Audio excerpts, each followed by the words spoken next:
Hey YouTube, welcome to my new video on Bless Online.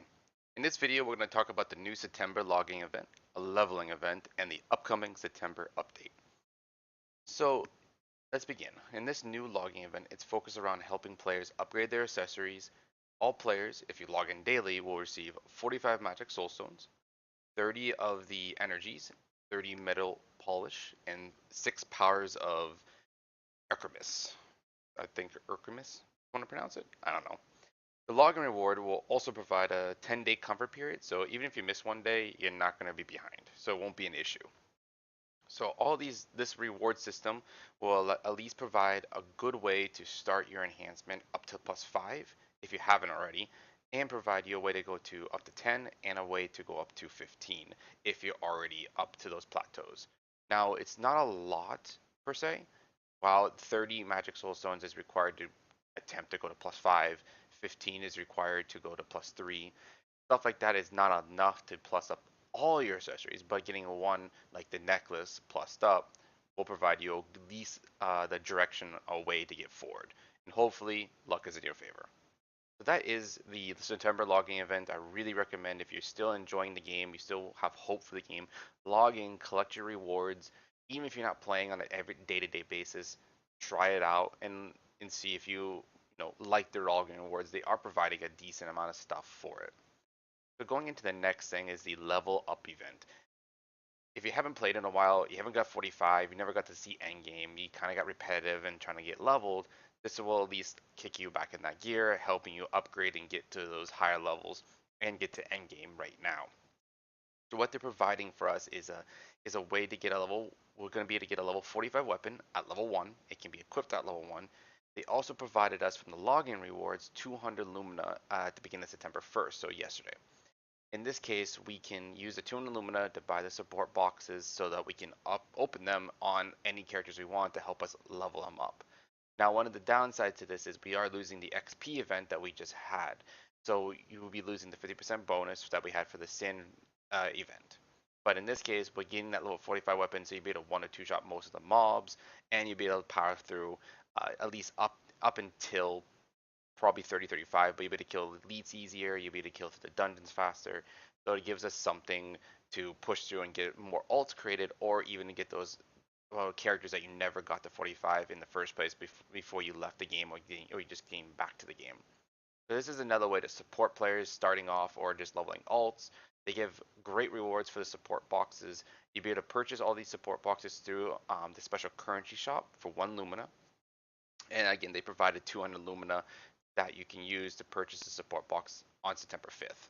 So that's the level up event and the logging event. Hopefully this will help you move forward and try to come back to the game if you're enjoying it. Again, I know there's a lot of problems, but they are moving forward and helping players that are new to the game level up and catch up to the level 45s. So this is a good way to level up those alts or come back to the game and try it out and get to 45 and see if you enjoy the game more or less.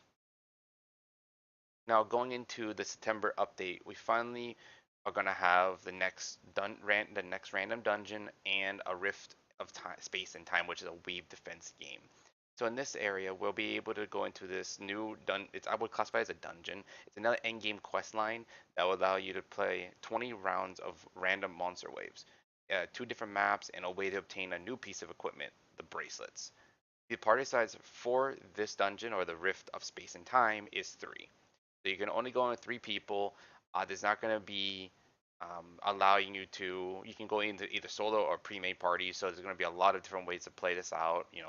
Having 2 tanks, having a pally or a pally tank and a zerker, or sin zerkers and using food, or just having a paladin and something else. There's going to be a whole bunch of ideas going into this and figuring out ways to beat it. Now, supposedly inside here, from what I can tell you on this, is that by completing it, either rounds 10 to 20, you'll be able to guarantee either one of 2 bracelets, depending on which rounds you cleared. So if you clear the first 10 rounds, you get a bracelet. If you clear all 20 rounds, you get a better bracelet. That's what I'm assuming. On top of that, there's a new bracelet that you can attain if you place in the top 10 of the rankings. So this will mean that if you get to the top 10 players for the ranking system, if you get the top 10, you'll earn a bracelet that is, I'm guessing it's maybe a little bit better bracelet, but it's a guarantee. So if you place the top 10, you're always going to get the bracelet. Not sure what it's going to have on the bracelet. Don't know what kind of buffs it's going to have because they didn't give that information to us. The scoring system to place in the top 10 will be something similar to Kasha, I'm assuming. They didn't really go into detail, but you get these things called challenge points, which can be used to buy the material called Fighting Spirit Magic Stone, which allows you to upgrade your bracelet. So in this case, it's going to be very interesting to see what happens inside the wave defense game. We don't know what they're going to provide to us inside there. We can use points that can buy special NPC items called summoning scrolls. Maybe that summons monsters for us, as the screenshot shows. That might be a boss we have to fight. They don't really giving us too much information, and I'm guessing as well. It looks like here is that if you don't complete it in a certain time frame, it's possible the instant just ends. They didn't tell us if you die, you lose ruins or anything like that. So there's could be some problems here.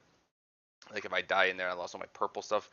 Lots of people won't want to go in anymore because it's supposed to be a wave defense and you will end up dying or you will complete it.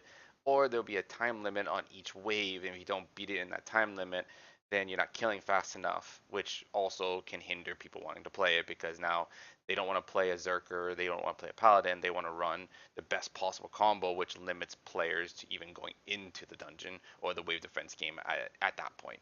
So hopefully they kind of balance it out. We'll see what happens once it comes out on September 5th.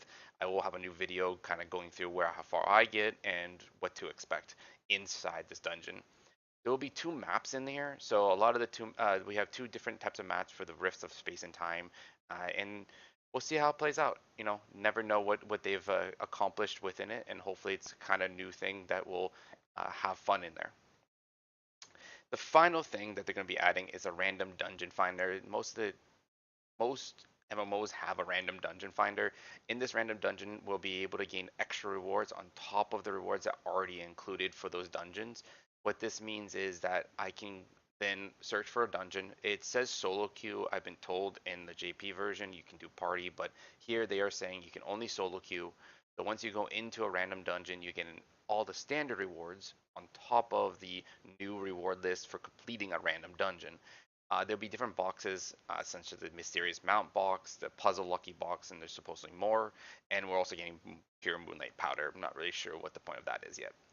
But as long as you complete the dungeon that you joined for the random dungeon and defeat the final boss, you're going to receive the normal rewards that you would normally get in that dungeon, as well as the new rewards from the random dungeon. This does not count towards any of your other specific dungeon timers or the counts that you can go into those dungeons. Me, you can do Batala twice and do a random dungeon and get into Batala 2 more times, for instance. I don't know if these random dungeons are going to play into other areas, such as like we get upgraded to go to like a 22 dungeon, and we can get to go and fight in the 22 dungeon, but it's level 45, or are they only going to give us a standard set of dungeons, which are going to be like UME, MT, Patala, and MTE maybe. I don't really know where they're going to stand in this. So hopefully it's not too crazy in the random dungeon, and that they don't just put random people into like MTE that's never done it. So we'll see what happens with the random dungeon finder. I have hope for it. Maybe it gets more players to be excited to do dungeons. So, needless to say, this is what's coming in September. The multiple events with the login, the leveling up, and the random dungeon and the wave defense. If you found this video helpful, hit that like button, and if you want to see more, make sure you hit the subscribe button. And like always, take it easy.